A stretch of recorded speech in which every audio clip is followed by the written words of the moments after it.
At any point of time, how many people are there in this house? At any given time, so we got 9 rooms. Typically, we might have 9 people, including myself. Are there all guests apart from you, or do you have family or residents here as well? No, so right now what we have is a situation of all guests. Okay. Everybody's Airbnb. Well, 8 rooms are on Airbnb. You Okay. can go look at the portfolio over there, and you can see 8 rooms that are for rent. So including myself, it's gonna be 9. Yeah. And since when have you been doing this? So that's a good question. Since when did I officially get started on Airbnb, or did I get started in the rental business? You can take it any way forward. So on Airbnb, it's been almost 3 years now, and more than 3 years, I would say 4 years. Yeah, but for rentals, it's been like 9 years now. Oh, When I okay. was doing rentals before using the Airbnb platform, so I was just doing regular rentals. When did you discover this as a possibility or a profitability option? Profitability or possibility option. Well, to be honest with you, it's not that profitable. Agreed. Yeah, it's definitely not a booming business. It's one of those businesses that really just kind of barely keeps your head above water, keeps you kind of going. Mm-hmm. But overall, you can't complain, right? But I did the math, and this is what I tell everybody. It's a very simple phenomenon. It's like it's done through the entire world, and everybody knows about it. You go to the cake shop, you buy one big piece of cake, let's say, and then you take that cake outside and you chop it into slices. What's gonna happen at the end? Well, you're gonna charge more for cutting those slices and selling it individually, right? And that's what I call the cake example, and I tell people that. And well, basically, you're just factoring in the cost of you transporting that entire cake, putting your time into it, slicing it up, and sharing it with people. This has a what do you call it? This is a win-win situation for everybody, where both the consumer is able to get a piece of the cake for a cheaper price than instead of buying the whole cake, and me as the seller, I am also able to profit off this, because now instead of me just eating the entire cake alone and spending my money, now I have the option of selling it and then still keeping some to myself, and going about it like that. But that's the cake example. But with the house, it's just the same deal. You buy one big house, you put a couple rooms into it, and then separately you rent them out. And your goal is ultimately to cover your rental expenses, cover your mortgage, and at the end of the day, hopefully, if there's a couple $100 left, you should be throwing your hat in the air.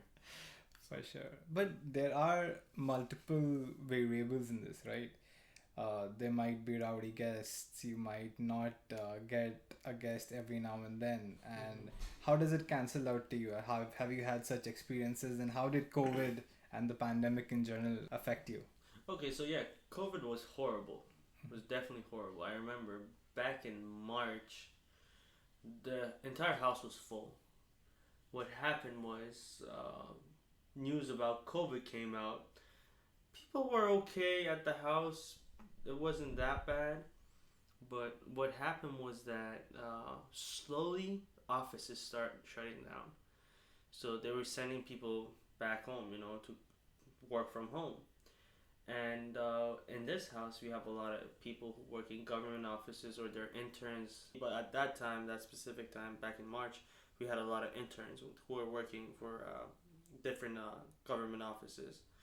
And they told all these people to go home, and basically, one by one, they came up to me and they're like, hey, I already moved from some other state. I'm renting your room for 3 months, and it's costing me like however much amount of money, but it's cheaper for me just to go back home and work from home now. And at that time, I thought it's only fair to say, okay, I'm gonna start processing all these cancellations for free, and hopefully at the end of the year we get some help from the government or Airbnb themselves or whatnot, and you know, they just started canceling one by one, and as a host I have to accept those cancellations. It's not like just they can cancel on their own, because once you paid for an entire term, based on Airbnb rules, you gotta either stay your term, or you gotta have like a very valid excuse for Airbnb to cancel the reservation automatically, or you gotta have host approval, which in my case all of them had host approval. So they all kind of started canceling, and the house was empty for at least a solid like 3 months. So it was just me. Psychologically and financially, that would have been pathetic. Yeah, it was definitely hurting. But the good thing about COVID, everybody's on the Titanic, so everybody's drowning at the same time. You know. For sure. Yeah, it's not just me. If it was just me, I would have hated the world. But you know, I'm just looking left and right. You know, for me, it's just one house. But for some other people I know, they had restaurants, they had bars, nightclubs. Their business went bankrupt, and they lost everything they had. For me, it was a house. You know, ultimately, it's just 3-4 months of mortgage. I have that saved up. I can pay that off. But ultimately, people did come back. You know, they returned and they booked rooms again and whatnot. So it's just a continuous business. It keeps going. So in terms of the years that have passed, are there some guests that you would say you would never want to interact with, or just you thought they were okay on virtually they were okay, but they just ended up ruining the house, or at least your experience with them? So there's so much to a house that can ruin. You know, it's one of the things with rentals is you are on a schedule of fixing stuff. And you gotta just say that's bound to happen, and that's gonna happen by its own. Like, people are gonna damage drywall, people are gonna leave scuffs on the floor, a TV might break here and there, people might lose their key, which happens like all the time, stuff like that. So it's really that sort of experience. But I never had a guest that would just come for the purpose of like damaging the house. You know, that just doesn't make sense. It doesn't happen often. So it's been 100% accidental damage for you. It's been accidental damage, regular wear and tear. That's what we call it on the house. Yeah, so that's been the case. Yeah. What about something that will weigh hefty charges? Let's say someone comes up to you and says, "My room has bed bugs." Yeah, so that's another good thing that you mentioned, because I've had that situation myself. So you gotta know, one of the good things when you go to an Airbnb house and you see the host themselves living inside the house, you gotta know that they're taking care of the property, because if they were not, they wouldn't be present at the property. So for me, I get up in the morning, I walk around the house, I check everything. The cleaners come here once a week, they clean everything. After check-in and after checkout, all the bed sheets, they get cleaned, everything gets checked, double checked, everything gets sprayed down on a normal basis, on a regular basis. So all sorts of treatments happen. So this is all for me to have that peace of mind that one day guests can't come to me and says, "Hey, my bed has bed bugs," because I'm going to be sure that bed bugs don't exist in this house. So for sure. Yeah, but that's definitely the case. I've been to motels and cheap hotels along the road where you would look at the bed and you're like, "Oh, this is what I'm sleeping on." And one of the other things that's funny about hotels is like all the bed coverings, they look very nice. So next time you go to a hotel, try lifting up the sheets and looking at the mattress, like actually the mattress itself, to see how that looks. So that's very interesting. You know, you might sometimes be surprised. For sure. Yeah, for sure. Yeah. But it's nice to see someone who's invested in the place. One thing that I experienced as soon as I checked in was how you were definitely invested in the entire property. You made sure that everything was on track. You, the way that everything's illustrated in the guide on Airbnb itself is very well done. So props to you for that. Thank you. And obviously there have been numerous guests. Have there been interactions that you didn't think you would have just as a Airbnb guest, but they were like, oh wow, that's great. I'm glad that I met someone just like that. Yeah, absolutely. So one of the things about Airbnb, there's a lot of people that come and go, and everybody has their own unique story. And you could kind of learn a lot from everyone because everyone's staying a short amount of time. But it's definitely great. You know, we had some very important people stay in this house. People that you wouldn't ever think. You know, one time we had a congressman stay in this house. Oh wow. Yeah. So and I'm like, I'm pretty sure you can afford a nice hotel, but he says no. I prefer to stay at an Airbnb. You know, get to know the neighborhood, and this is a good neighborhood over here as well. So, but overall, people been great. You know, it's just you meet people from all different races and cultures and backgrounds, and we had people literally from everywhere, anywhere that you could think of, and it's been good. How about when you personally want to have I don't know, a party at your place? How do you adjust that?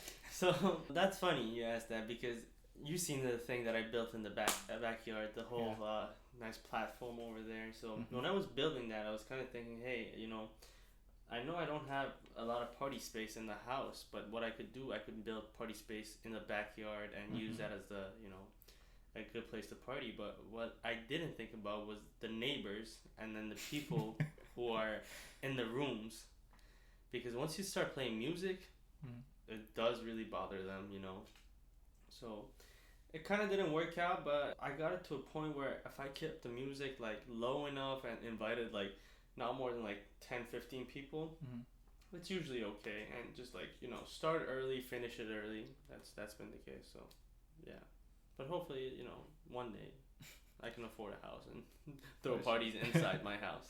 For sure. Until that And have there been points where someone inside the house, I'm assuming because you would have a lot of youngsters coming in, just went like, wow, that looks like a decent party. Can I come in? Usually when I do a party, I try to invite all the cool people, like whoever that might be down. Like we have one guy down here staying, a couple parties I had, he was there and he was having a good time, and that's been the case. But it's like I have a party like twice, 3 times a year. That's it. Yeah, that's great. What about family holidays and all? How do you manage? Let's say you have to go somewhere for Thanksgiving or Christmas.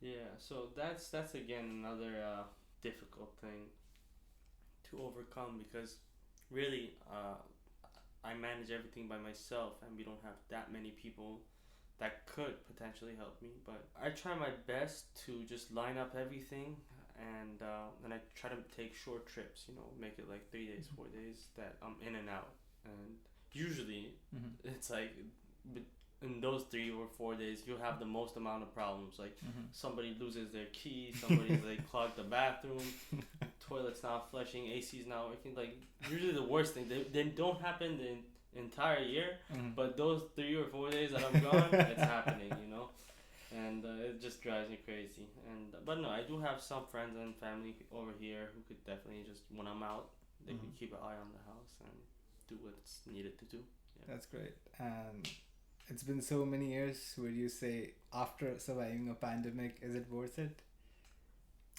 Is it worth it to have a house on Airbnb? No, is it worth it to have such a wonderful house in such a wonderful neighborhood and then lease everything out except one room? Well, sometimes you gotta do what you gotta do, right? If really, it comes down to affordability, and sure, if you could afford it, you have a very high-paying income, go for it. Get the house to yourself. Don't lease it out. Have the time of your life. But if you're like me and you're making very little, but also want to have a house, which maybe in the next 30 years, you could, there's a possibility of you enjoying, go for it. Go for it. At least, this way you can get a taste of what it's like to live the good life. I don't know about the issues of you personally, but for so many of us who've stayed here, and I've discussed a little with the people who are beside me as well, this place deserves at least 5 stars, and thank you so much for hosting us. Not a problem, man. Thank you so much for being here.